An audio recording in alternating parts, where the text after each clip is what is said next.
Hello everyone, मैं वैभव सिंह आप सबका स्वागत करता हूं मार्गदर्शन शिक्षा के यूट्यूब चैनल पे। आशा करता हूं आप सब लोग ठीक होंगे, अपनी तबीयत का अच्छे से ख्याल रख रहे होंगे और पढ़ाई पे पूरी पूरी मेहनत कर रहे होंगे। तो चलिए अब आज की वीडियो शुरू करते हैं। ये जो वीडियो है हमारी करंट अपडेट्स की वीडियो, इवनिंग के करंट अपडेट्स की वीडियो। डेट क्या है आज? 12 फरवरी 2023। तो 12 फरवरी 2022 की जो मॉर्निंग की करंट अपडेट की वीडियो होती है वो ऑलरेडी आ चुकी है, और जो 2023 की जो इवनिंग की, जो आपकी 12 फरवरी 2023 की इवनिंग की वीडियो है वो शूट हो रही है, अभी आएगी, थोड़े समय में ये आ जाएगी, शाम को 8 बजे आ जाएगी। ये देखिए, ये जो करंट अपडेट्स की वीडियो हमने इनको दो हिस्सों में बांटा हुआ है। करंट अफेयर कह दो, आप करंट अपडेट कह दो। मैं इनको करंट अपडेट इसलिए बोलता हूँ क्योंकि हम डेली बेसिस पे इनको कर रहे हैं। अगर पूरे हफ्ते के बेसिस पे करते या फिर महीने के बेसिस पे करते तो इनको अफेयर बोलते हैं, है ना, पूरी न्यूज आ जाती। लेकिन हम डेली बेसिस पे इनको कर रहे हैं तो पूरी न्यूज नहीं आती है एक साथ, क्योंकि देखिए कोई भी इवेंट हुआ, कोई भी इवेंट हुआ है, कोई भी घटना हुई, कोई ऐसा तो होता नहीं है कि आज ही हुई और आज ही खत्म हो गई। बहुत समय लगता है पूरी पूरी घटना को होने में। तो जब हम अपडेट्स पढ़ते हैं, जो डेली डेली उसी घटना के बारे में पढ़ रहे हैं ना, उसका मतलब क्या है, तो उसमें कुछ ना कुछ अपडेट हो रही है, ठीक है। और जब वो पूरी कवर हम कर लेंगे तो जो पूरा अफेयर हुआ था, क्या क्या हुआ था पूरी घटना में, वो होगा। तो इस वजह से मैं इनको अपडेट बोलता हूँ, क्योंकि हम इसमें पढ़ रहे हैं कि डेली डेली क्या हो रहा है, उसमें क्या क्या डेवलपमेंट हो रही है, क्या क्या अपडेट्स हो रही है। तो एक आती है हमारी सुबह 8 बजे करंट अपडेट्स की वीडियो, और एक आती है शाम को 8 बजे करंट अपडेट्स की वीडियो। तो सुबह शाम को 8 बजे तो पीएम। सुबह वाली ऑलरेडी आज की आ चुकी है 12 फरवरी की, अभी ये शाम वाली चलेगी, ठीक है। अभी शाम को 8 बजे तक अपलोड हो जाएगी। चलिए शुरू करते हैं, पहली न्यूज देखते हैं। पहली न्यूज क्या है? PM Modi flag of 2 Vande Bharat train from Mumbai. तो जो वंदे भारत ट्रेन है, वंदे भारत ट्रेन के बारे में तो आप सभी ने सुन लिया होगा। वंदे भारत जो ट्रेन है, अब तक टोटल 10 लॉन्च हो चुकी है। इन दोनों को मिला दे, अगर इन जो दो है इन दोनों को मिला दे तो 10 हो चुकी है, और इनको हटा के टोटल 8 वैसे लॉन्च हो चुकी थी अब तक अभी। और ये जो 2 लॉन्च हो गई है, इनको मिला के 10 हो गई है। कौन कौन सी हुई है, कहाँ कहाँ हुई है, ये सब मैं आपको बताऊंगा। पहली कहाँ लॉन्च हुई थी और लास्ट तो अभी लॉन्च हुई है, अभी मतलब लास्ट का मतलब जो अभी तक लास्ट है वो वाली, वो सारे कुछ आपको मैं बताऊंगा। पहले आप ये जान लीजिए, पीएम मोदी ने ये लॉन्च की है। पहले मैं ये जो 2 लॉन्च हुई है ना, इनके बारे में डिस्कस करते हैं। तो 2 लॉन्च हुई है मुंबई से कहां तक के लिए, कैसे कैसे हुई है, मैं आपको बताता हूँ। पहली लॉन्च हुई है आपकी मुंबई से लेके सोलापुर तक। कहां तक? मुंबई से लेके सोलापुर। मुंबई का स्टेशन है आपका कौन सा? छत्रपति शिवाजी महाराज टर्मिनस। छत्रपति शिवाजी महाराज टर्मिनस जो है, वहां से लेके सोलापुर के लिए पहली। और दूसरी कहां से कहां तक के लिए हुई है? दूसरी हुई है आपकी मुंबई से, वही छत्रपति शिवाजी महाराज टर्मिनस जो आपका स्टेशन है, ट्रेन स्टेशन है, वहां से लेके साईनगर शिरडी तक। कहां तक?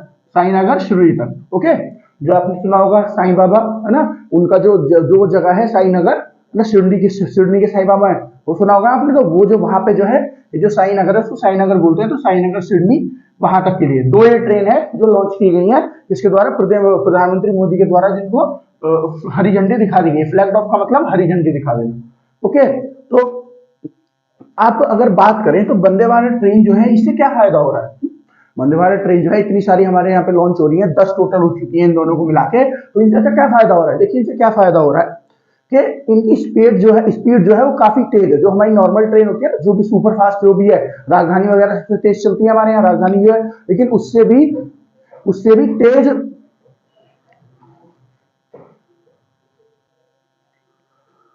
हाँ, तो मैं आप लोगों को क्या बता रहा था, सॉरी, वो बीच में वीडियो बंद हो गई थी, उसकी वजह से जो है वीडियो बंद हो गई तो कट हो गया होगा यहाँ पे, तो इसलिए दोबारा से शुरू करते हैं। तो मैं आपको क्या बता रहा था कि टोटल अभी तक 10 वंदे भारत चल चुकी है हमारे यहाँ पे। तो ऐसा क्या फायदा है वंदे भारत से, जो हमारे यहाँ पे इतनी सारी वंदे भारत चलाई जा रही है? क्योंकि देखिए, जो हमारी नॉर्मल ट्रेन है ना, जो इस टाइम पे हमारी सुपर फास्ट सबसे तेज ट्रेन कौन सी चलती है? वंदे भारत को हटा दें तो राजधानी एक्सप्रेस जो है, तो जो राजधानी एक्सप्रेस है उससे भी काफी ज्यादा तेज चलती है आपकी वंदे भारत। हालांकि सबसे हाईएस्ट ट्रेन नहीं है पूरी दुनिया की, अगर बात करें जो सबसे हाईएस्ट नहीं, सॉरी, सबसे फास्टेस्ट, सबसे तेज चलने वाली ट्रेन नहीं है, ये नहीं है। लेकिन जो ये है, इंडिया, एक तो सबसे बड़ा फायदा है, इंडिया के अंदर बनाई जाती है हमारी, ये made in India indigenous train है हमारी। इंडिजिनियस का मतलब, अगर किसी चीज के आगे इंडिजिनियस लग गया ना, इंडिजिनियस अगर किसी चीज के आगे लग गया तो उसका मतलब क्या है? उसका मतलब है कि ये जो भी सामान है, जो भी चीज है, वो इंडिया के अंदर बना है। तो ये जो हमारी वंदे भारत है, ये भी एक इंडिजिनियस ट्रेन है, इसको भी हम अपने यहीं पे बनाते हैं। तो इसके हम धीरे धीरे करके अपग्रेडेड वर्जन लाए जा रहे हैं। अपग्रेडेड वर्जन में क्या होता है, जैसे हमारे फोन्स हैं, जो हमारे फोन होते हैं मोबाइल फोन, उसमें बहुत सारी ऐप होती है, उनके जो है सॉफ्टवेयर अपडेट आते हैं। उसमें क्या होता है, नए नए फीचर्स ऐड होते हैं ना, जो कोई बेकार चीज होती है, जो पहले की जो बेकार हो सकती है चीज, उस सबको हटा दिया जाता है। कोई बग्स होता है, बग्स मतलब कोई परेशानी होती है, उसको हटा दिया जाता है। उसी तरह इसमें भी जो है नए नए जो हम लोग हैं उसको अपग्रेडेशन कर रहे हैं, और अपग्रेडेशन कर करके जो भी इसमें परेशानी है उसको धीरे धीरे करके हटा रहे हैं, और इसके ऊपर काम कर रहे हैं। तो इस समय की अगर दुनिया की पूरी की बात करूं तो ये सबसे फास्टेस्ट ट्रेन नहीं है, लेकिन हमारे यहाँ पे अभी ये बहुत फास्ट ट्रेन चल रही है इस टाइम पे, है ना। और वैसे इसके साथ बहुत सारी फैसिलिटी भी हम लोग प्रोवाइड करते हैं, फ्री वाईफाई हो गया, है ना, और सीट्स बहुत अच्छी है, मतलब कंफर्टेबल सीट्स है, रोटेबल सीट्स है जो घूम जाती हैं, है ना। पूरा व्यू एंजॉय करने के लिए पूरा एक मिरर पूरा ऐसे लगा हुआ है, जैसे खिड़की होती है ना छोटी छोटी, तो उसमें खिड़की नहीं है, पूरा एक बहुत बड़ा पूरा एक बड़ा सा, मतलब है तो खिड़की ही, और वो बहुत बड़ी सी खुली है ताकि आप पूरा व्यू को एंजॉय कर सके इसके साथ साथ। और स्पीड तो तेज है ही, बहुत सारी इसकी ऐसी फैसिलिटीज है जिसकी वजह से पूरे इंडिया में इसको लॉन्च किया जा रहा है, ठीक है। धीरे धीरे करके इंडिया में इसको लॉन्च किया जा रहा है। तो सबसे बड़ी बात, ये इलेक्ट्रिक ट्रेन है, ये इलेक्ट्रिसिटी के ऊपर चलती है, तो पर्यावरण को भी कोई बहुत ज्यादा नुकसान नहीं पहुंचाती। जैसे मैंने आपको बताया, हम जो है धीरे धीरे करके, मैंने शायद आपको आज के इतिहास की वीडियो में बताया था एक में, कि हम धीरे धीरे करके जो हमारे पूरी ट्रेन का सिस्टम है उसको इलेक्ट्रीफाई करते हैं। अब तक हमारी जो है 85% तक ट्रेन जो है वो इलेक्ट्रीफाइड हो चुकी है, मतलब वो बिजली के द्वारा चलती है और किसी उस चीज के द्वारा नहीं चलती है। ओके, तो ये सब फायदे हैं वंदे भारत के। अब वंदे भारत की अगर मैं बात करूं तो हम डेली डेली नहीं, मतलब इसको धीरे धीरे इसके ऊपर काम कर रहे हैं और ज्यादा इसको अपग्रेड कर रहे हैं, स्पीड भी इसकी बढ़ा रहे हैं। तो अब मैं आपको बताता हूँ, ये दो ट्रेन मैंने आपको बता दी, कहाँ का, एक तो सोलापुर तक जा रही है, मुंबई से सोलापुर, दूसरी जा रही है जो आपकी है साईनगर शिरडी तक। तो अगर मैं बात करूं आपको, इसकी बात करते हैं जो सोलापुर तक जा रही है। जो सोलापुर है ना, अगर सोलापुर की बात करें, देखिए मुंबई को क्या बोला जाता है, मुंबई को बोला जाता है commercial capital of India. Mumbai को बोला जाता है commercial capital of India. Commercial capital क्या होता है, देखिए कमर्शियल कैपिटल का मतलब होता है ऐसी जहां पे सबसे ज्यादा बिजनेसेस होते हैं। जो पूरी हमारी इंडिया है वहां पे सबसे ज्यादा बिजनेस, सबसे ज्यादा पैसा जो है कहां पे उठाया जाता है, सबसे ज्यादा पैसा कहां पे कमाया जाता है, मुंबई में। तो इसलिए मुंबई को बोला जाता है कमर्शियल कैपिटल ऑफ इंडिया। उसी तरह से सोलापुर को क्या बोला जाता है सोलापुर को बोला जाता है टेक्सटाइल कैपिटल। टेक्सटाइल मतलब कपड़ों की बात होती है, जहां टेक्सटाइल लिखा उसका मतलब कपड़ों की बात हो रही है। तो टेक्सटाइल कैपिटल किसको बोला जाता है, आपका सोलापुर को बोला जाता है। तो हम जो पहली वाली ट्रेन में इसमें क्या कर रहे हैं, हमारी जो कमर्शियल कैपिटल है उसको लिंक कर रहे हैं किससे, टेक्सटाइल कैपिटल से। ओके, और दूसरी की बात करें तो हमारी कमर्शियल कैपिटल हो गई, लेकिन ये हमको किससे कनेक्ट कर रही है, ये हमारी जो पिलग्रिम साइट्स है। पिलग्रिम साइट्स क्यों, क्योंकि यहाँ पे साईं बाबा का मंदिर है बहुत बड़ा, और भी बहुत सारी साइट्स है यहाँ पे जहाँ पे लोग घूमने जाते हैं। तो ये टूरिज्म के लिए बहुत अच्छी है, टूरिज्म के लिए ये भी अच्छी है क्योंकि लोग जो है बहुत सारी टेक्सटाइल वगैरह की चीजें देखने जाते हैं, और जो बाहर से टूरिस्ट आते हैं, इंडिया के टूरिस्ट होते हैं, वो जगह जगह जाते हैं ना ऐसे देखने के लिए। तो यहाँ पे इतना सारा कपड़ा बनता है, उसको ये लोग देखने जाते हैं, मुंबई आते हैं, मुंबई से फिर जाते हैं अलग अलग आसपास की जगह पे, उसके टूरिस्ट के लिए भी जरूरी है। तो ये कैसी साइट्स के लिए, पिलग्रिम साइट्स के लिए, मतलब जो रिलीजियस साइट्स होती है उनके लिए ये ट्रेन इंपॉर्टेंट है। ओके, तो ये जो ट्रेन है सोलापुर वाली, पहले अगर जो है सबसे ज्यादा सुपरफास्ट ट्रेन चलती थी, वो कितना टाइम लेती थी इनको मुंबई से सोलापुर पहुंचाने के लिए, 7 घंटा 55 minute. Okay, 7 hours and 55 minute, मतलब 55 मिनट्स। लेकिन ये जो है आपकी वंदे भारत, ये कितना टाइम लेगी, ये टाइम लेगी आपकी 6 घंटे 35 मिनट। ये इतना टाइम लेगी, देखिए कितना सारा टाइम घट गया, 1.5 घंटे के आसपास पूरा टाइम घट गया। तो इसके ये फायदे हैं क्योंकि स्पीड इसकी काफी तेज होती है। अब हम बात कर लेते हैं कि ये तो हो गई दो, तो ये बता दी मैंने आपको। तो इससे पहले जो 8 ट्रेन है लॉन्च हुई है, वो कहाँ कहाँ पे हुई है, सबसे पहले कहाँ हुई है, और उसके बाद सारी बताऊंगा मैं आपको। तो देखिए पहली बताते हैं, यहाँ पे पहली कहाँ पे लॉन्च हुई है, सबसे पहली हुई थी आपकी सबसे पहले हुई थी आपकी नई दिल्ली से बनारस के लिए। कहाँ के लिए, नई दिल्ली से बनारस के लिए, है ना। तो काशी बनारस जो आप बोलना चाहें, तो नई दिल्ली से न्यू दिल्ली से बनारस के लिए कब हुई थी लॉन्च, ये हुई थी 2018 को। 2018 में कब, 18 फरवरी 2018 को लॉन्च हुई थी सबसे पहले हमारे यहाँ पे वंदे भारत। यहाँ पे दिख रहा है ना आपको, हाँ दिख रहा है। तो पहली ट्रेन जो हमारी, पहली वंदे भारत जो ट्रेन है लॉन्च हुई थी, ये हुई थी 18 फरवरी 2018 को न्यू दिल्ली से लेके, मतलब दिल्ली से लेके बनारस के लिए पहली ट्रेन। दूसरी कहाँ लॉन्च हुई थी, दूसरी हुई थी आपकी नई दिल्ली से लेके कटरा के लिए। कटरा कौन सी जगह है, देखिए पहले लिख देता हूँ, न्यू दिल्ली से लेके, नई दिल्ली से लेके कटरा तक के लिए। अब ये कटरा कौन सी जगह है, कटरा जो जगह है ये जम्मू एंड कश्मीर में पड़ती है। और ये जो कटरा जगह है ना, जहाँ वैष्णो देवी है ना, वैष्णो देवी माता का जो मंदिर है वहीं पे पास में कटरा पड़ता है। तो अगर किसी को भी वैष्णो देवी मंदिर जाना है तो उसको कटरा जाना पड़ेगा, पहले कटरा तक ट्रेन जाती है, उसके बाद आप आगे जा सकते हो। तो ये जो है वैष्णो देवी के लिए जो ट्रेन चली थी। बनारस जो है, बनारस के लिए किसमें चली होगी, क्योंकि वो भी बहुत हमारा जो है रिलीजियस शहर है आपका बनारस। इसी तरह कटरा जो है कटरा के लिए चली थी। ये कब चली थी, कटरा के लिए चली थी, ये 2019 में चली थी। फिर उसके बाद थर्ड की बात करें, थर्ड कहां से कहां तक चली थी, थर्ड आपकी चली है मुंबई से लेके गांधीनगर। मुंबई सेंट्रल से लेके, मुंबई सेंट्रल जो है ये क्या है, ये कोई जगह नहीं है, ये उस स्टेशन का नाम है जहां से चली थी। ओके, मुंबई सेंट्रल से लेके कहां के लिए, गांधीनगर के लिए। अब गांधीनगर कौन सी जगह है, गुजरात की कैपिटल क्या है, गुजरात की कैपिटल है गांधीनगर। तो मुंबई से गुजरात के लिए चली थी थर्ड वाली। ये कब चली थी, ये आपकी चली है 2022 में। ये कब चली है आपकी, 2022 में लॉन्च हुई है वाली। ठीक है, बीच में नहीं हुई थी कोई भी लॉन्च, कोरोना की वजह से शायद नहीं हुई थी, ऐसा कोई बताया तो है नहीं किसी ने क्यों नहीं हुई थी, पर आई एज्यूम, मुझे लगता है कि शायद कोरोना की वजह से बीच में जो है रुक गई होगी, तो उसकी वजह से लॉन्च भी की गई होगी। तीन, चौथी यहाँ बताते हैं, चौथी कौन सी है। ठीक है, पहली कौन सी हो गई, मुंबई से बनारस, दूसरी हो गई मुंबई, सॉरी, पहली हो गई नई दिल्ली से बनारस, दूसरी हो गई नई दिल्ली से कटरा, तीसरी हो गई मुंबई सेंट्रल से गांधीनगर। अब बात किसी करेंगे चौथी की, चौथी है आपकी नई दिल्ली से,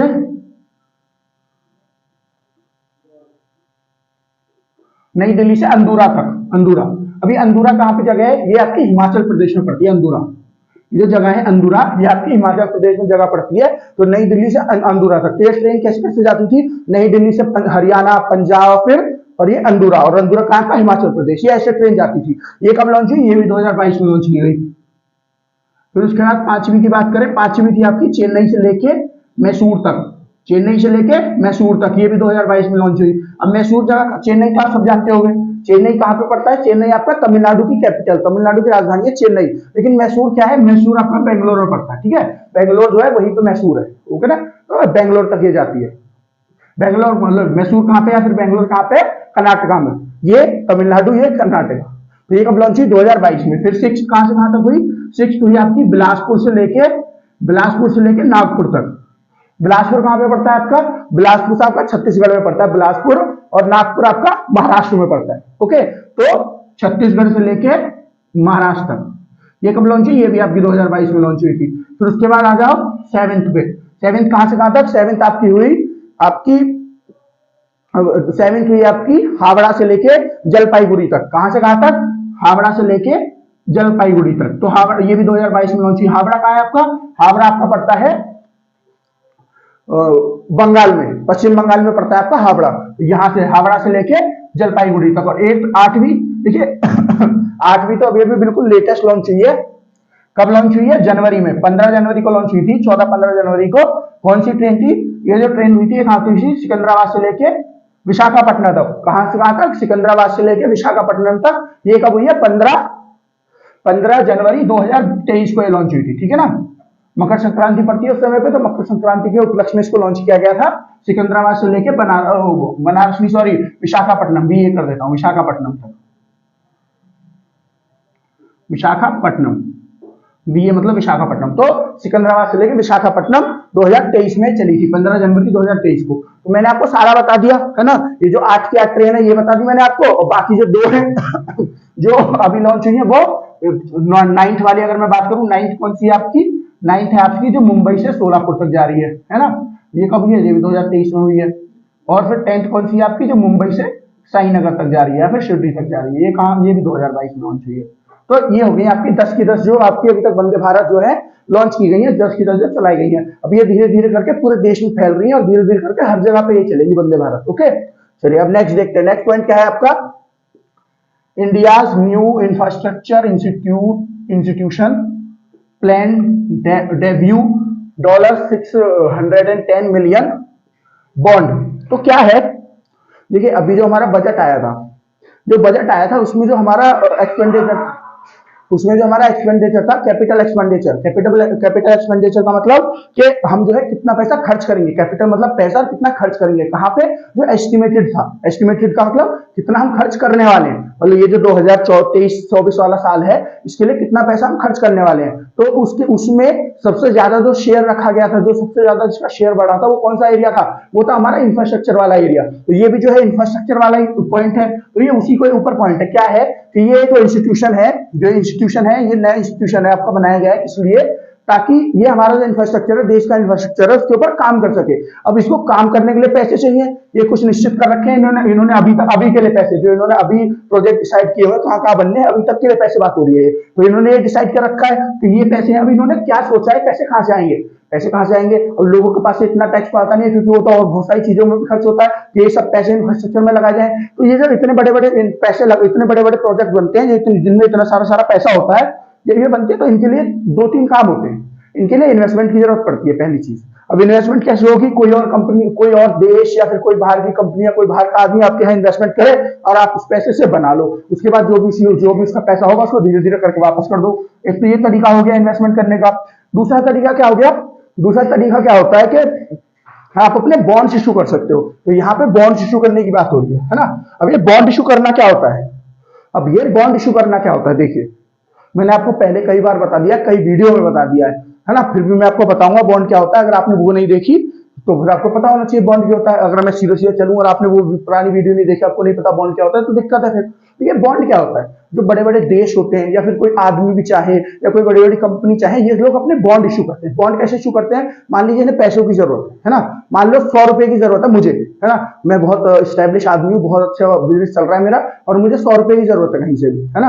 अब आप सोचोगे कि इतना स्टैब्लिश आदमी फिर 100 रुपए की जरूरत है। अब मान लीजिए फिलहाल के लिए 100 रुपए की जरूरत है मुझे, है ना, तो अब मैं 100 रुपए कहाँ से लूंगा, मेरे पास है नहीं, मुझे बाहर से कहीं से लेने हैं, तो मैं अपने बॉन्ड इशू करूंगा। बॉन्ड कोई ऐसी चीज नहीं है, बॉन्ड एक पीस ऑफ पेपर हो गया, मतलब एक पेपर का पीस है, एक पेपर का हिस्सा है जिसके ऊपर लिखा होगा कि मैंने इतने बॉन्ड आपको बेचे हैं, इतने रुपए आपसे लिए हैं। तो मैंने डिसाइड किया कि ये जो मेरे 100 रुपए है ना, 100 रुपीज, तो मैं एक बॉन्ड अपना बेचूंगा 10 रुपए का।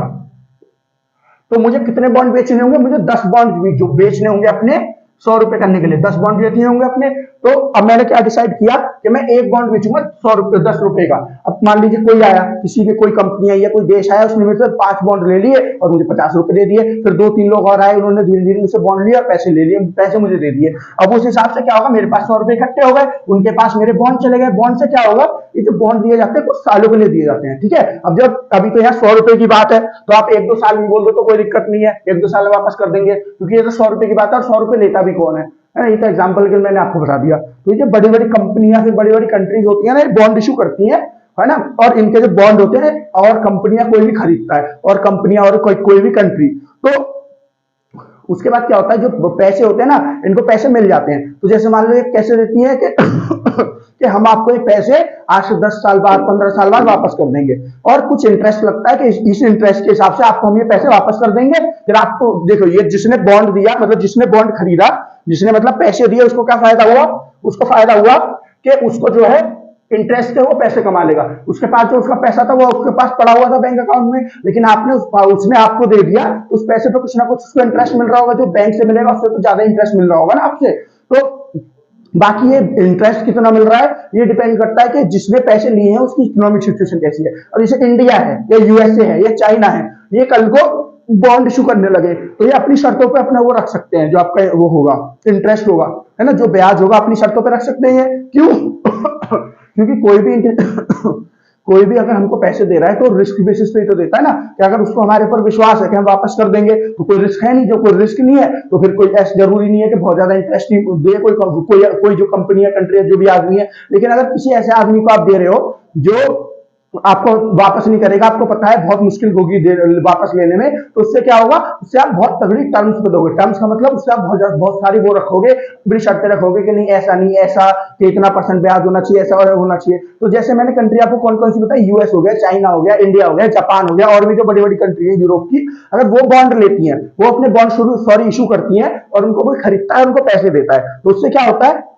होता है कि ये लोग जो है अपने हिसाब से वो लगा सकती है उसके ऊपर इंटरेस्ट। तो 1-2-3% का इंटरेस्ट लगा के लोग ले लेती है, इतना कोई नुकसान भी नहीं होता, 10-15 साल बाद वापस कर दो। लेकिन जैसे कंट्री होती है श्रीलंका, पाकिस्तान या ऐसी और भी अफ्रीका की 2-4 कंट्री या कोई और कंट्री जिसकी स्थिति बहुत खराब चल रही है, अगर इनको बॉन्ड इशू करने हैं तो पहली बात तो कोई खरीदने को तैयार नहीं होगा, कोई अपने पैसे क्यों डुबाना चाहेगा। ऐसा तो है नहीं पाकिस्तान तो आज गिरे कल गिर, ऐसे ऐसे सिचुएशन में चल रहा है पाकिस्तान। तो ये पाकिस्तान है, जब वो बॉन्ड इशू करेगा तो उसके अगर मान लो किसी ने उसको पैसे दे भी दिए तो रिस्क बहुत ज्यादा है इसमें। तो जब रिस्क होगी तो उसको वो जो है इंटरेस्ट भी उस हिसाब से मांगेगा कि कम से कम अगर मान लो मेरे पैसे वापस नहीं आए तो इंटरेस्ट से तो मैं कम से कम इतना कमा लूं, इंटरेस्ट से कुछ तो कमा लूं। पैसे तो कैसे ना कैसे निकल ही जाएंगे, बाद में थोड़ी मेहनत करनी पड़ेगी पर निकल जाएंगे, लेकिन इंटरेस्ट से तो इतना कुछ कमा लूं। और पाकिस्तान के ऊपर ही बर्डन होगा, क्योंकि अगर वो क्या बोलता है, अगर वो बॉन्ड इशू कर रहा है इतनी गंदी सिचुएशन में होने के बाद भी, स्थिति इतनी खराब होने के बाद भी, इकोनॉमी इतनी डाउन जाने के बाद भी, इसका मतलब उसको पैसे की जरूरत है, तो वो फिर ज्यादा से ज्यादा इंटरेस्ट में देगा। अभी तो फिलहाल वो ये सोचेगा कि अभी कैसे पैसे मिल जाए, बाद में इंटरेस्ट वगैरह सब चुकाते रहेंगे, कोई दिक्कत नहीं है। वही पाकिस्तान कर भी रहा है, भले बॉन्ड से नहीं कर रहा तो, लेकिन कहीं से मांग के कर ही रहा है ना, लोन मांग के कर रहा है। लोन मांग के कर लो या फिर आपका बॉन्ड कर लो, एक ही बात हो गई, थोड़ा बहुत फर्क होता है दोनों में, समझ रहे आप, समझ गए ना। तो ये जो है आपके बॉन्ड्स होते हैं। तो ये जो जैसे आपको मैंने कंट्री का एग्जांपल दिया, ऐसे ही ये जो कंपनीज होती है ये भी बॉन्ड्स इशू करती हैं। कोई भी बॉन्ड इशू कर सकता है, बस डिपेंड क्या होता है कि आपकी इकोनॉमिक सिचुएशन कैसी है, आपको पैसा मिल रहा है कि नहीं मिल रहा, आपका इंटरेस्ट कैसा है कैसा नहीं है, ठीक है। इस चीज की वैल्यू, इस चीज का मतलब होता है तुमको। तो बॉन्ड इशू कोई भी कर सकता है, कोई दिक्कत नहीं है। पाकिस्तान का लोग कर ले, कोई खरीदना चाहता है उसके बॉन्ड खरीद ले, पैसे दे दे, इंटरेस्ट वो फिर उसके हिसाब से लगेंगे जो पैसे उसको दे रहा है। लेकिन इंडिया जैसी कंट्री जब कल को बॉन्ड उठाती है तो जो इंटरेस्ट है अपने हिसाब से लगा पाएगी और साल भी अपने हिसाब से डिसाइड कर पाएगी कि जी हम 15 साल बाद 20 साल बाद डिसाइड करेंगे। जैसे इंडिया ने बहुत पहले से लोन ले रखा था, तो 2022 में इंडिया का जो रुपया है, 2022 में हमारा रुपया काफी नीचे गिरा। हालांकि दो तरफ से मार पड़ी हमारे रुपये को, दो तरफा। कैसे? पहली तो सिचुएशन ये बॉन्ड वाली थी, ये मैं अभी बताऊंगा। दूसरी सिचुएशन क्या थी? दूसरी ये थी कि यूएसए जो है उसने अपना फेडरल रिजर्व उसको बहुत ज्यादा मजबूत कर लिया। मतलब जो वो लोन देता था ना, उसको जो फेडरल बैंक का लोन देता था लोगों को, उसकी जो कंडीशन है बहुत ज्यादा जो है हार्ड कर दी कंडीशन। अब हार्ड करने से क्या हुआ कि वो जो लोग थे लोन कम ले रहे थे, लोन कम ले रहे थे, वो लोग जो वहां से लोन लेते हैं, फिर वो कहाँ पे? हमारी इकोनॉमी में लगाते हैं, हमारे शेयर मार्केट में लगाते हैं, हमारी कंपनीज पे लगाते हैं और वहां से कमाते हैं और फिर लोन वापस करते रहते हैं। लेकिन जब वहां से लोन लेने की शर्तें बहुत ज्यादा कठिन हो गई तो वहां से उन्होंने लोन लेना बंद कर दिया। जब वहां से लोन कम लेंगे तो हमारे यहाँ लगाएंगे भी कमी, तो इस वजह से हमारे पैसा जो है धीरे धीरे गिर रहा था। पहली दूसरी सिचुएशन तो हो गई। पहली थी बॉन्ड वाली। बॉन्ड वाली क्या थी कि 2022 जो है वो वाला साल था जिसमें इंडिया ने जो पहले बॉन्ड इशू करके पैसे लिए थे वो पैसे इंडिया को वापस करने थे, ठीक है। तो इसलिए भारत के हमारे यहाँ से बहुत सारा हमने डॉलर दिया, क्योंकि जो और कंपनी होंगी, क्या बोल, मैंने आपको कई बार बताया है कि डॉलर क्या है, डॉलर आपकी इंटरनेशनल करेंसी है। आपको किसी और कंट्री से बिजनेस करना है तो आपको डॉलर चाहिए, है ना। तो इंडिया के पास रुपया रहता है, हमारी तो करेंसी रुपया है, हमारी तो मुद्रा रुपया है। तो जब हमको सबके लोन वापस करने थे तो जब हमने सबसे लिए होंगे तो अभी डॉलर में लिए होंगे तो हमें वापस भी तो डॉलर में करने पड़ेंगे। तो हमें अपना रुपया जो है बहुत सारा डॉलर में बदलना पड़ा। और जब ऐसे बदलते हैं तो क्या होता है, जब ऐसे बदलते हैं तो फिर जो भी चीज बदली जाती है उसकी वैल्यू गिर जाती है ना। तो इसी तरह जब हमने रुपया डॉलर में बदला था, रुपये की वैल्यू गिर गई थी, है ना। तो इसी वजह से 2022 में हमारा रुपया बहुत ज्यादा नीचे गिर गया था। उस जब 2022 से पहले आई थिंक 78 के आसपास था हमारा रुपया, एग्जैक्ट मुझे याद नहीं है। और अब इस टाइम पे हमारा जो रुपया था वो 78 के आसपास था, है ना। लेकिन अब जो 2022 खत्म हुई है और 2023 शुरू हुई है तो 82 के आसपास पहुंच गया है। तो ये क्यों गिरा इतना? ये इसी वजह से गिरा। मैंने आपको दो कंडीशन बता दी, एक तो बॉन्ड वाली और दूसरी फेडरल बैंक वाली जो बताई थी, ठीक है ना। तो ये तो चलो अलग हो गया है टॉपिक। तो ये जो बॉन्ड है ये ऐसे इशू किए जाते हैं, ऐसे इनसे पैसे लिए जाते हैं। तो ये जो हमारा इंफ्रास्ट्रक्चर इंस्टीट्यूट खुला है जो प्लान कर रहा है कि हमको इतने पैसे चाहिए इनिशियली, ये देखो डेब्यू लिखा है ना। डेब्यू क्या मतलब होता है? डेब्यू का मतलब जब कोई नया प्लेयर, जैसे क्रिकेट की बात करें, कोई नया प्लेयर है वो खेलने आता है तो ये बोलते हैं ना डेब्यू मैच है इसका। तो डेब्यू मतलब इनको जो डेब्यू करना है, जो इनको स्टार्टिंग करनी है, कोई जो इन्होंने डिसाइड कर रखे हैं कि पहले हमको इन इंफ्रास्ट्रक्चर प्रोजेक्ट्स के ऊपर काम करना है, उसके लिए इनको इतने पैसे चाहिए। कितने? 610 मिलियन डॉलर। एमएल मतलब मिलियन। तो उसके लिए ये जो पैसे हैं इनको चाहिए, इसके लिए ये बॉन्ड इशू करने की बात कर रहे हैं, ठीक है।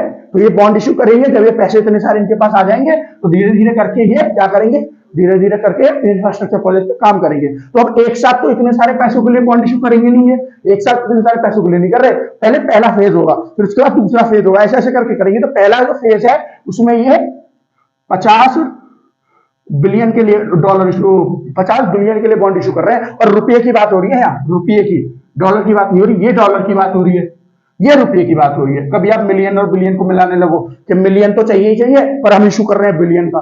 मिलियन कम होता है, बिलियन ज्यादा होता है, लेकिन ये भी ध्यान रखो ये डॉलर है, ये ऑटोमेटिकली ज्यादा हो जाएगा, ये रुपया है। $1 का मतलब 82 रुपया होता है, समझ रहे हैं आप? तो इस वजह से ज्यादा है वो, और ये कम है इस वजह से, ठीक है। बाकी मिलियन ज्यादा होता है, बिलियन कम, सॉरी बिलियन बिलियन ज्यादा होता है, मिलियन कम होता है, लेकिन यहाँ डॉलर भी लग रहा है और यहाँ रुपया लग रहा है, तो रुपया डॉलर में फर्क होता है। $1 का मतलब क्या हो गया? $1 का मतलब हो गया 82 रुपया, इस टाइम पे प्रेजेंट की बात कर रहा हूं मैं। तो आप लगा लो, इसके हिसाब से निकाल लो कितने रुपया हो गया ये, और फिर उसी हिसाब से निकाल लो कि कितना परसेंट हम ले रहे हैं पहली बार में बॉन्ड। ये बॉन्ड जो है कितने परसेंट का इशू हो रहा है, तो पहली बार में इतने रुपए के लिए बॉन्ड इशू ये लोग करेंगे, और उसके बाद जो पैसा आ जाएगा, उसके बाद जिन्होंने प्रोजेक्ट डिसाइड कर रखे होंगे उनके ऊपर काम करना शुरू करेंगे। देखिए इंडिया में इस टाइम पे इतना काम हो रहा है, आप कहीं भी चले जाओ, कोई ना कोई चीज बन रही है, कहीं सड़क बन रही है, कोई बिल्डिंग बन रही है, हॉस्पिटल बन रहा है, कहीं कुछ बन रहा है, कहीं कुछ बन रहा है। अब देखिए अभी तो आपको लग रहा होगा इतना कुछ बन रहा है, ये है वो परेशानी हो रही है, परेशानी हो रही है, लेकिन आज से कुछ साल बाद 2030-35 के आसपास, जब 35 तो बहुत लंबा हो गया, 28-30 के आसपास जब ये सब बन के खत्म होगा ना, जब देखिएगा आप ट्रांसफॉर्मेशन क्या होती है, उस टाइम पे आपको समझ में आएगा ट्रांसफॉर्मेशन क्या होती है। अभी तो बन रहा है, अभी तो सड़क बन रही है, आपको रुकना पड़ रहा है, जाम लग जा रहा है, ये सब परेशानी हो रही है, और भी बहुत सारी परेशानी हो रही है। तो आप लोग सोच रहे हो फालतू की चीजें हो रही है, हालांकि सड़क बनने को कोई फालतू की नहीं समझता, पर फिर भी कुछ लोग समझ लेते हैं, कुछ लोग सोचते हैं बिल्डिंग बना रहे हैं, फालतू में बना रहे हैं। लेकिन आज से जब कुछ 5-7 साल बाद 2030 तक ही देख लो, 28-30 तक आप देख लो, जब ये बन के तैयार होगा ना, जब देखिएगा ट्रांसफॉर्मेशन क्या होता है। उसी चीज के लिए जो हमारी गवर्नमेंट ऑफ इंडिया है इतना पैसा लगा रही है इंफ्रास्ट्रक्चर प्रोजेक्ट्स के लिए, उसी चीज के लिए हमारी गवर्नमेंट ने इस बार 12% जो बढ़ाया था। क्या हमारी जीडीपी का 12% रुपया, सॉरी जीडीपी नहीं, हमारे बजट का जो 12% रुपया था वो खाली किसको दिया? वो खाली इंफ्रास्ट्रक्चर प्रोजेक्ट्स के लिए दिया था, क्योंकि इनके ऊपर काम करना है। क्योंकि देखिए आपके यहाँ किसी को अगर आपने अपनी कंट्री को बड़े से बड़ा बनाना है, तो आपको बाहर की कंपनियों को अपने यहाँ आकर्षित करना होगा। और आकर्षित करने का क्या तरीका है कि आपके यहाँ इंफ्रास्ट्रक्चर अच्छा हो, आपके यहाँ लॉजिस्टिक्स अच्छा हो, उसी के ऊपर गवर्नमेंट ऑफ इंडिया काम कर रही है। ये जो 12% बढ़ाया है ना, ये खाली इंफ्रास्ट्रक्चर के ऊपर नहीं है, इसमें लॉजिस्टिक्स भी है और भी बहुत सारी चीजें जो होती है, सब कुछ इसी में इंक्लूडेड है, ठीक है। चलिए नेक्स्ट न्यूज देखते हैं। नेक्स्ट क्या है आपकी? PM Modi inaugurated Arab academy in Mumbai. तो अरब अकेडमी जो है की है पीएम मोदी ने इनॉग्रेट। तो ये अरब अकेडमी क्या है? अकेडमी मतलब कॉलेजेस वगैरह, यूनिवर्सिटी जो भी इन्होंने की होगी वहां पे इनॉग्रेट। और अरब मतलब अरब भाषा नहीं होती, अरब लोग होते हैं, अरब भाषा होती है। कौन सा वाला इलाका है अरब? अरब वाला वो इलाका है आपका सऊदी अरेबिया, यूएई, यमन, ये वाला जो इलाका है इसको अरब इलाका बोलते हैं, ठीक है। अगर मैं आपको हल्का सा मैप बना के दिखा दूं तो ये तो हो गया आपका इंडिया, और ये जो है आपका ये यूएई, सॉरी ये आपका सऊदी अरेबिया हो गया, ये ऊपर बड़ा वाला सऊदी अरेबिया हो गया, यूएई यहाँ पे यूएई हो गया। इसको 2 मिनट भाग दो तो एक ओमान और एक यमन, और ये जो एरिया है ना, ये वाला जो एरिया, ये आपका क्या बोलता है? इसको बोला जाता है आपका अरब। तो यहाँ के जो लोग हैं उनके लिए क्या बनाई गई है? यूनिवर्सिटी बनाई गई है या फिर अकेडमी बनाई गई है हमारे यहाँ पे। जो वहां के लोग हैं, वहां की कम्युनिटी है, एक कम्युनिटी है बेसिकली जिसके लिए बनाई गई है। अब वो कम्युनिटी क्या है? उस कम्युनिटी का नाम क्या है? उस कम्युनिटी का नाम है आपका दियोदी बोरा कम्युनिटी। क्या है? दियोदी बोरा कम्युनिटी। नीचे लगा देता हूं,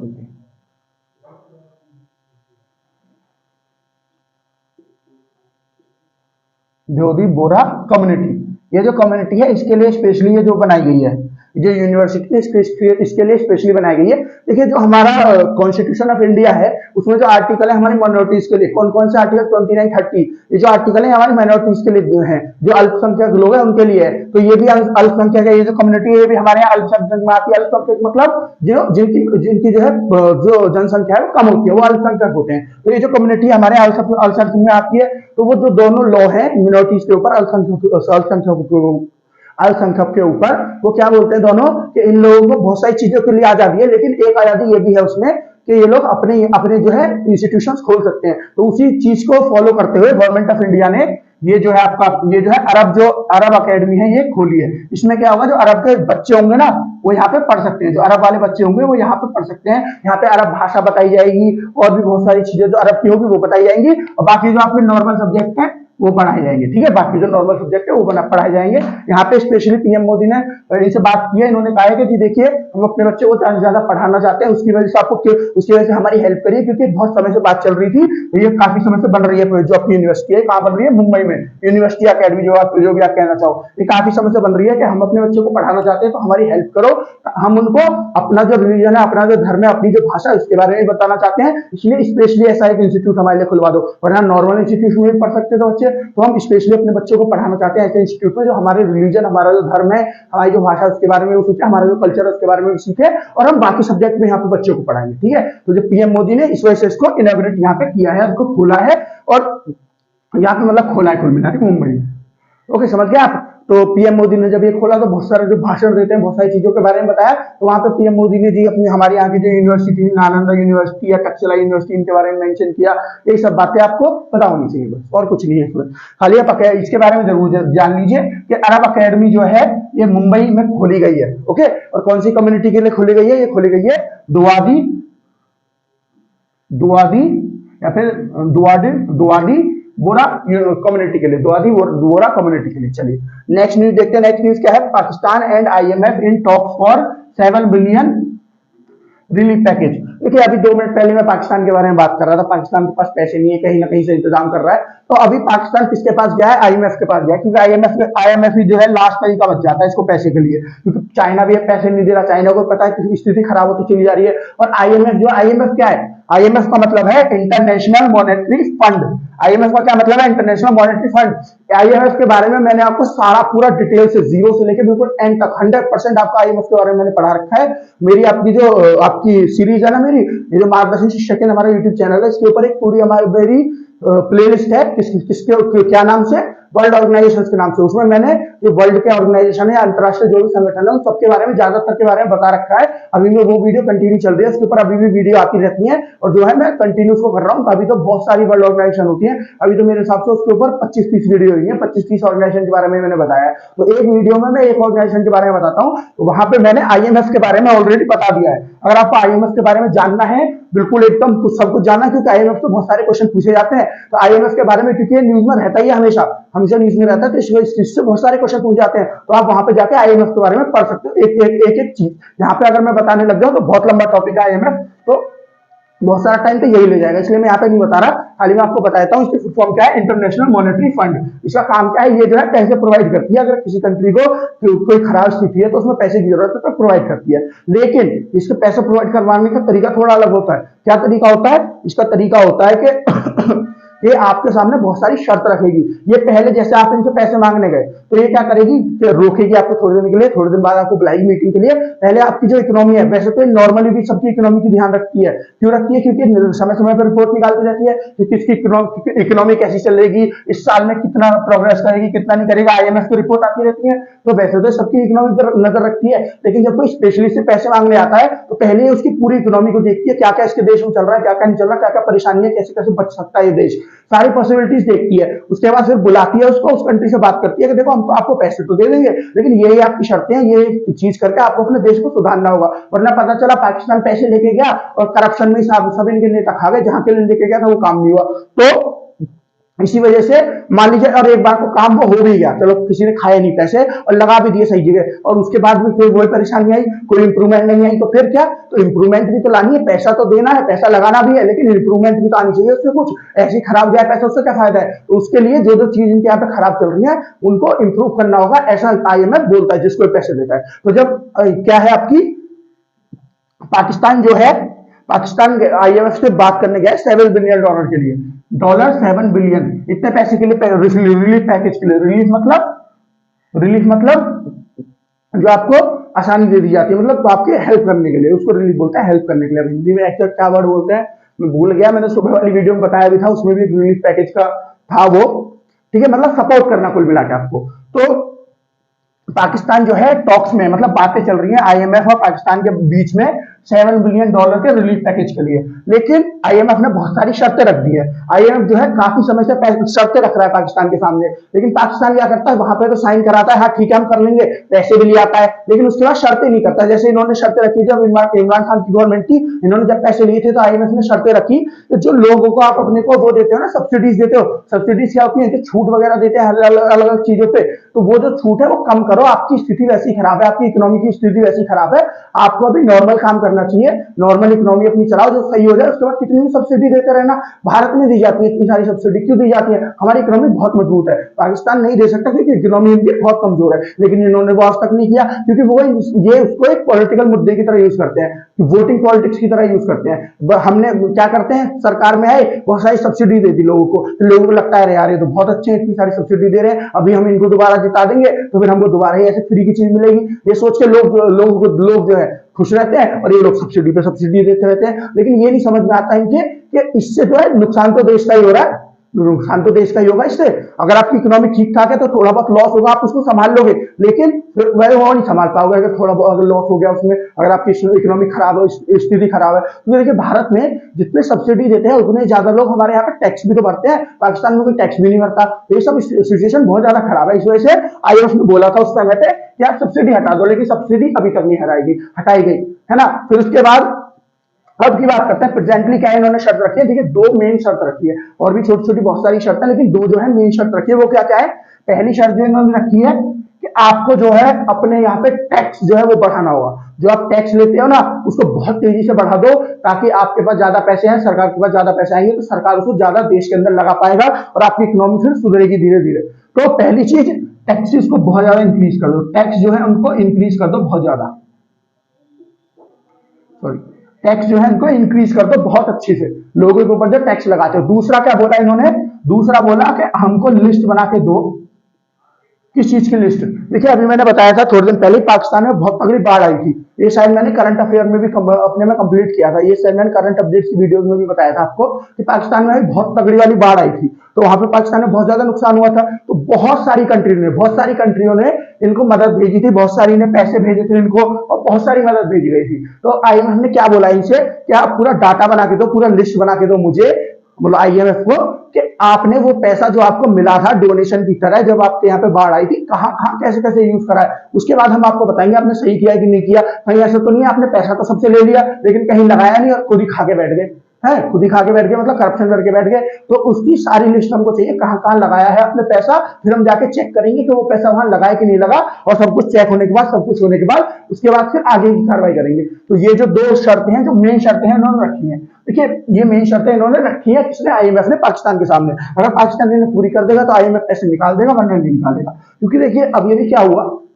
कि पाकिस्तान के जो प्राइम मिनिस्टर है शहबाज शरीफ, ये वहां से आईएमएफ से बात करने के बाद एक प्रेस कॉन्फ्रेंस ले रहे थे अपने देश में, तो वहां इन्होंने क्या बोला कि आईएमएफ ने क्या किया है, पता नहीं मुझसे किन किन पेपरों पर अंगूठा लगवा लिया है। इन्होंने बाकायदा बोला है पता नहीं किन किन पेपरों पर मुझसे अंगूठा लगवा लिया है, मुझे कुछ पता भी नहीं है, हमारे देश की स्थिति इतनी खराब है कि हम उनसे बोल भी नहीं सकते कि ये वाली चीज जो है, ये वाली चीज हम नहीं कर सकते, क्योंकि हमको पैसे की जरूरत है, पैसा चाहिए तो हमको करना पड़ेगा जो आईएमएफ कह रहा है, तो हमारी इतनी स्थिति खराब है। अब ये इनसे तो ये पूछे स्थिति को सही भी तो आप ही लोग करोगे, कोई बाहर से थोड़ी आएगा सही करने के लिए, या तो जो प्रधानमंत्री है वही तो करेगा, जो पूरी गवर्नमेंट है वही तो करेगी। लेकिन बस ठीक है, ये लोग ऐसे कह रहे हैं, शहबाज शरीफ ऐसे कह रहे हैं जैसे कि लोग उठ के आएंगे और लोग जो है स्थिति सही करेंगे अपने आप ही। आप पे टेररिज्म आपके यहाँ पे सॉरी टेररिज्म जो है वो आपको खत्म नहीं किया जाता अपने यहाँ पे। टेररिज्म मतलब ये आतंकवाद जो होता है, ये इसको आप पूरा सपोर्ट करते हो। आपकी आर्मी जो है आधे से ज्यादा पैसा लेके खा जाती है ना। जो पाकिस्तान के जनरल वगैरह है ना,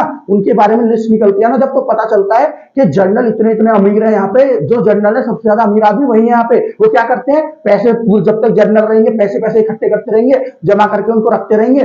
पैसे जमा करते हैं, मिलिट्री बजट के लिए निकाल देते हैं, और मिलिट्री बजट के लिए निकाल के मिलिट्री को उसको यूज ना करके अपने पास रखते हैं। सकते हैं उसको। और जब भी कोई भी जनरल वो होता है, रिटायर होता है पाकिस्तान की आर्मी का, तो वो हमेशा किसी और देश में जाके बसता है। इतना पैसा कहाँ से आता है? नौकरी जाने के बाद भी आप वहां बस रहे हो और पूरी पूरी जिंदगी काट दे रहे हो अपनी, वही जो सब पैसा आ रहा है जो आपने करप्शन के थ्रू कमाया था। तो जो ये करप्शन है नहीं खत्म करोगे, आतंकवाद के ऊपर पैसा खर्च करोगे, उल्टी सीधी चीजों के ऊपर पैसा खर्च करोगे, तो कैसे काम चलेगा? बिजनेस जो है, जो तुम्हारा ट्रेड अच्छा खासा इंडिया से चल रहा था, उसको बंद करके बैठे हो 2019 से 3-4 साल हो गए, उसको उसमें जो नुकसान हो रहा है वो कैसे होगा? दूसरे देश में तो महंगी महंगी चीजें खरीद रहे हो, इंडिया की चीजें यूएई से खरीद रहे हो दुगने दामों में। इंडिया से खरीदो, अपना बिजनेस सही करो, अपने रिश्ते सही करो, रिश्ते सही हो जाएंगे तो आप जो अपनी आर्मी को इतना बजट दे रहे हो वो भी थोड़ा बहुत कम होगा। मतलब ये वो वाली सिचुएशन बता रहा हूँ जब बिल्कुल शांति हो जाए। आज से कोई 15-20 साल बाद, अगर आज से शांति शुरू की जाए तो आज से 15-20 साल बाद जब बिल्कुल शांति शुरू खत्म हो जाए, ये जो कश्मीर का मुद्दा है इसको पाकिस्तान बिल्कुल खत्म कर देगा कि कश्मीर आपका है और जो हमारा पीओके है वो भी हमको वापस कर देगा, है ना। वो तो हम कर ही लेंगे, अब नहीं करेंगे, कुछ साल बाद ले लेंगे, ले ही लेंगे वो तो, है ना। अगले 5-7 साल में वापस ले ही लेंगे वो तो पीओके तो अपना। तो ये सब जो है, देखिए पाकिस्तान को स्थिति सही करनी है ना अपनी, तो ये दो काम तो करने ही पड़ेंगे। दो काम क्या है? देखिए करप्शन तो एकदम ये खत्म नहीं कर सकते, जो सही बात है, हालांकि करप्शन भी सही कर ले तो तीसरी चीज वो हो जाएगी। लेकिन जो दो चीज है, पहली चीज इनको अपने यहां से आतंकवाद को खत्म करना होगा, जड़ से मिटाना होगा धीरे धीरे करके पूरा। दूसरा दूसरा क्या है? इंडिया के साथ रिलेशन अच्छे करने होंगे। इंडिया के साथ रिलेशन अच्छे होंगे तो इनका जो ट्रेड पहले चल रहा था वो अच्छे से हो पाएगा, कम पैसों में इनका काम हो पाएगा, समझ रहे आप। और सारी चीजें इनको इंडिया से मिल पाएंगी, दवाइयाँ, खाना, है ना, खाना, गेहूं, खाने की चीजों की, गेहूं हो गया, चावल हो गया, आटा हो गया, या फिर हम वही तो गेहूं की बात हो गई, आटा तो हो गया। फिर उसके बाद आपका सब्जियां हो गई, ये सब्जी इंडिया से इंपोर्ट करते थे वो सब आसानी से कर पाएंगे, सस्ते दामों में इंडिया से इनको मिल जाता था वो सब ठीक, वो सब चीजें। ओके, तो इंडिया से इनको रिलेशन कैसे भी करके अच्छे करने होंगे। अभी मान लीजिए कश्मीर का जो मुद्दा वो उठा कश्मीर के मुद्दे पे तो इन्होंने एक जो है बंद कर रखा था ट्रेड, कब? जो है आपका 5 अगस्त 2019 को, 2019 में बंद किया था ट्रेड। तो 5 अगस्त 2019 को क्या हुआ था? 2019 को हमने आर्टिकल 370 हटा दिया था कश्मीर से। उसके बाद इमरान खान किस टाइम पे सरकार थी, इमरान खान ने वो बंद कर दिया, इमरान खान ने ट्रेड जो है बंद कर दिया था इंडिया के साथ। तो वो जो है इनको क्या करना होगा, ये ट्रेड दोबारा से स्टार्ट करना होगा, और ये ट्रेड दोबारा से स्टार्ट करना होगा, और जो कश्मीर का मुद्दा है इसको कुछ समय के लिए ठंडे बस्ते में डालना होगा, बाद में निकाल लेना, वैसे भी खत्म तो होने वाला है नहीं इतनी जल्दी, पाकिस्तान करने नहीं देगा। तो इसको जो है ठंडे बस्ते में आप फिलहाल के लिए डाल दो, इंडिया से रिश्ते सुधारो, जब ठीक हो जाएगी स्थिति जब दोबारा निकाल लेना। तो यही तरीका है पाकिस्तान के पास, आतंकवाद खत्म करो, करप्शन कर सकते हो तो करो, नहीं तो इंडिया से रिश्ते तो अच्छे करने ही पड़ेंगे, समझ गया। चलिए अब आज की लास्ट न्यूज देखते हैं। लास्ट न्यूज क्या है? US emergency US energy resources assistant secretary visit to India. तो ये जो एनर्जी रिसोर्सेज असिस्टेंट सेक्रेटरी हैं ये इंडिया में आ रहे हैं। क्या नाम है इनका? ये जो सेक्रेटरी आ रहे हैं इनका नाम है आपका जॉफरी आर पेट। क्या है? जॉफरी आर पेट है इनका नाम, ठीक है। जॉफरी आर पेट जो है ये इंडिया में आ रहे हैं। अब देखिए इसको आप ताज्जुब भी मान सकते हो या कोइंसिडेंस भी मान सकते हो। क्यों? देखिए अभी मैंने आपको कल पढ़ाया कि इंडिया को अभी परसों जो है आपका जो जम्मू कश्मीर का एरिया है वहां पे लिथियम के रिजर्व मिले, और तुरंत से एनर्जी से रिलेटेड जो इनके ऑफिसर से तुरंत इंडिया में आने लगे। क्यों? क्योंकि देखिए लिथियम की जरूरत सबको है, लिथियम एक ऐसी चीज है जिसकी जरूरत सबको है। मैंने आपको कल क्या बताया था, लिथियम क्या है? एक सफेद सोना है, लिथियम जो है सफेद सोने की तरह है, क्योंकि आगे जो एनर्जी के लिए यूज होगा ना इसी की जरूरत पड़ेगी। ये आ क्यों रहे इंडिया में? इन्होंने बोला हम क्लीन एनर्जी के ऊपर बात करने आ रहे हैं, इन्होंने ऐसे नहीं बोला लिथियम मिला इसलिए हमारे क्लीन एनर्जी के ऊपर बात करने। और लिथियम क्या काम करता है? ये भी क्लीन एनर्जी का काम करता है। लिथियम को कैसे यूज करते हैं? लिथियम से हम लिथियम आयन बैटरी बनाते हैं, तो गाड़ियां चलेंगी, हमारी बड़ी बड़ी चीजें चलेंगी, वो किससे चलेंगी? लिथियम आयन बैटरी से चलेंगी। उससे वो बनाते हैं, उनको चार्ज करते हैं, वो चार्जेबल बैटरी होती है, चार्ज करो और उसके बाद चलाओ। गाड़ियां जो चलती है इलेक्ट्रिक कार वो किससे बनती है? वो लिथियम आयन बैटरी से बनती है। अब देखो जैसे इंडिया है, इंडिया में लिथियम नहीं मिलता तो इंडिया को बाहर से मंगाना पड़ता है लिथियम। यूएसए उसमें नहीं मिलता, उसको भी बाहर से चाइना वगैरह से मंगाना पड़ता है ना। चाइना से मंगाते थे पहले, तो ये पूरी बैटरी चाइना से मंगा लेते थे, लेकिन जब चाइना से अच्छे रिश्ते भी रहे थे अपने आप बनाने लगे, अपने यहाँ बैटरी बनाने लगे। लेकिन बनाने के लिए भी तो वो चाहिए लिथियम, वो भी तो चाहिए, क्योंकि चाइना के पास भी लिथियम नहीं है, लेकिन चाइना बहुत सालों से बना रहा है, इसलिए चाइना के पास एक अपने वो है कि खरीदेंगे कहां से। पूरे जो है इनका पूरा वो चल रही है, पूरी लाइन बनी हुई है, पूरी जो टाइम लाइन है वो बनी हुई है। तो इनके पास है कि हमको तो यहीं से मंगाना है, तो इनका तो आता रहता है, लेकिन यूएसए के पास वो भी नहीं है कि कुछ साल पहले यूएसए ने शुरू किया है, तो यूएसए कोशिश कर रहा है कोई, क्योंकि अब ऐसा तो है नहीं कि अपने यहाँ पे खोद के निकाल लेगा, वो तो होगा तभी तो निकलेगा, तो यूएसए कोशिश कर रहा है हमको कोई ऐसा परमानेंट वो मिल जाए जिसे हम खरीद सके, ऐसा कोई देश, तो अब इसीलिए शायद इंडिया में आ रहा होगा, क्योंकि अभी एकदम कोइंसिडेंस हो गया, पहले तो कोई न्यूज ये जो विजिट थी इसका कोई मेंशन नहीं था, एकदम से ये जो विजिट है शुरू हो गई 13 फरवरी से, 13 फरवरी मतलब कल मंडे से विजिट जो है शुरू होगी, मंडे से वो अपने यहाँ से निकल के हमारे यहाँ आ जाएंगे 13 फरवरी को, ठीक है। तो अब समझिए ये जो लिथियम है इसकी बहुत ज्यादा इंपॉर्टेंस है। मैंने आपको बताया था लिथियम ट्रायंगल के बारे में, कौन कौन सी कंट्री, अर्जेंटीना, बोलिविया और चिली, यहाँ पे जो है लिथियम ट्रायंगल बनता है। लिथियम ट्रायंगल का मतलब इन 3 कंट्रीज में जो है लिथियम ट्रायंगल क्या होता है, त्रिभुज, तो ये 3 कंट्री है, सबसे ऊपर आपकी है बोलिविया, यहाँ पे आपकी अर्जेंटीना, यहाँ पे आपका चिली, तो ऐसे करके ये बनाते हैं। ये तीनों कंट्री कहाँ पे ट्रायंगल बन गया ना, त्रिभुज, ये तीनों कंट्री कहाँ पे, ये है आपकी लेटिन अमेरिका, लेटिन अमेरिका मतलब साउथ अमेरिका में, ओके। तो दुनिया का 75% तक जो वो मिलता है, 75% तक जो आपका लिथियम मिलता है, लिथियम मतलब Li, लिथियम जो होता है ये एक तरह का मेटल होता है लिथियम, ये जो मिलता है ये यहीं पे मिलता है, बाकी सब जगह पे थोड़ा इंडिया में भी थोड़ा मिलता था, लेकिन अब जो मिला है ना आपका जम्मू एंड कश्मीर में, जो आपका जम्मू एंड कश्मीर में मिला है, जम्मू एंड कश्मीर के रियासी डिस्ट्रिक्ट में मिला है, जम्मू के रियासी डिस्ट्रिक्ट में मिला है, जम्मू के में, वहां पे जो मिला है ये बहुत ह्यूज अमाउंट में मिला है। कितने अमाउंट में मिला है, ये मिला है 5.6 मिलियन मैट्रिक टन में, इतने अमाउंट में मिला है इंडिया को, 5.6 मिलियन मैट्रिक टन में, ये बहुत बड़ा ह्यूज अमाउंट है। तो इंडिया जो है इससे इंडिया अपना ही फायदा करेगा और इसको बाहर भी बेच सकता है, और अब हमारे यहाँ पे तेजी से क्या होगा, इलेक्ट्रिक चीजें जो होंगी वो सस्ती होती चली जाएंगी। देखिए इंडियन गवर्नमेंट जो है पिछला बजट जो आया था, उससे पिछला बजट जो आया था, ये जो बजट आ रहा है पिछले 2-3 साल से, उसमें बहुत ज्यादा कोशिश कर रही है कि इलेक्ट्रिक जो व्हीकल है, इलेक्ट्रिक जो गाड़ियां हैं, इलेक्ट्रिक जो वाहन है, उनको पैसे जो कैसे भी खटाए जाए, लेकिन जब हम बाहर से एक्सपोर्ट करते हैं उनको, उनके पैसे खटते नहीं है। अगर हम अपने यहाँ पे भी बनाए तो लिथियम आयन बैटरी हमको बाहर से मंगानी पड़ती है, तो जब लिथियम हमारे यहाँ पे हो गया, तो ये जो कंट्रीज है, ये जो कंपनीज है, महिंद्रा, टाटा और भी जो कंट्री है, तो और भी जो कंपनी है, इनको तो फायदा हो गया, अभी सीधे सीधे लिथियम हमारे यहाँ पे मिलेगा और ये हमारे यहीं पे हमारे देश के अंदर ही बनेगी, है ना, जो आपकी लिथियम आयन बैटरी, और अपने यहाँ यूज करेंगे और अपने यहाँ मैन्युफैक्चरिंग करेंगे गाड़ियों का, तो इनका जो वो है प्राइस है वो कम से कम होगा, हमारे लोगों के हिसाब से होगा नॉर्मल प्राइस, तो हमारे लोग ज्यादा ज्यादा खरीदेंगे इनको, जब महंगी थी जब नहीं खरीद पा रहे थे, समझे आप, ये फायदा होगा लिथियम से हम लोगों को। जो हमारी ऑयल के ऊपर डिपेंडेंसी है वो कम होगी, जो ऑयल से पर्यावरण को नुकसान होता है वो कम होता है, वो मैंने कल आपको सारा कुछ समझाया है, ठीक है। और जो हमारी ये जो है क्लीन एनर्जी है, इसके ऊपर डिपेंडेंसी बढ़ती चली जाएगी, हम क्लीन एनर्जी के ऊपर काम करते चले जाएंगे, ठीक है। तो आज के लिए इतना ही, एक बार आप पूरा बोर्ड देख लीजिए, आशा करता हूं आपको सारा कुछ समझ में आ गया होगा।